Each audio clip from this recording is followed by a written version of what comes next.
தேர்தல் பத்திரங்கள் மூலம் அரசியல் கட்சிகள் பெற்ற நிதியில் 50% பாஜகவுக்கு மட்டும் கிடைத்துள்ளது. 6,986 கோடி ரூபாய் நன்கொடை பெற்று உச்சநீதிமன்றம் கண்டிப்புக்கு பின்னர் தேர்தல் பத்திரங்கள் தொடர்பான கூடுதல் விவரங்களை தேர்தல் ஆணையம் இணையதளத்தில் வெளியிட்டது. அதாவது, தேர்தல் பத்திரங்கள் அறிமுகப்படுத்தப்பட்ட 2018 முதல் கட்சிகள் பெற்ற தொகை விவரம் வெளியிடப்பட்டுள்ளது.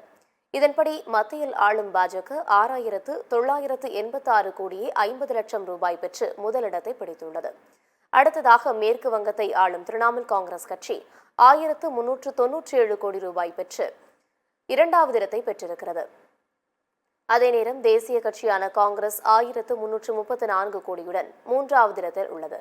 இதன் மூலம் காங்கிரஸை விட அதிக நிதியை திரிணாமுல் காங்கிரஸ் பெற்றிருக்கிறது.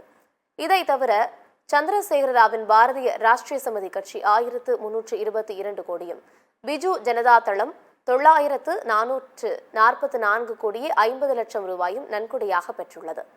திமுக 656 கோடியே 50 லட்சம் ரூபாய் தேர்தல் நன்கொடை பெற்றுள்ளது. ஆந்திராவில் ஆளும் கட்சியாக ஒய்எஸ்ஆர் காங்கிரஸ் 442 கோடியே 80 லட்சம் ரூபாய் பெற்றுள்ளது. இதேபோல சந்திரபாபு நாயுடுவின் தெலுங்கு தேசம் கட்சி 181 கோடியே 35 லட்சம் ரூபாய் பெற்றுள்ளது. கர்நாடகாவில் குமாரசாமியின் மத சார்பற்ற ஜனதா தளம் 89 கோடியே 75 லட்சம் ரூபாயும், டெல்லியில் பஞ்சாபில் ஆளும் கட்சியான ஆம் ஆத்மி 69 கோடியும் நன்கொடை பெற்றுள்ளது. சிவசேனா 60 கோடியே 40 லட்சம் ரூபாயும், லாலு பிரசாத் யாதவின் ராஷ்டிரிய ஜனதா தளம் 56 கோடியையும் பெற்றுள்ளது.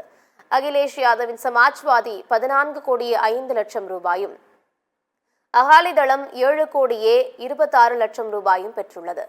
அதிமுக 6 கோடியே 5 லட்சம் ரூபாயும், தேசிய மாநாடு கட்சி 50 லட்சம் ரூபாயும் தேர்தல் பத்திரங்கள் மூலம் நிதி பெற்றுள்ளன.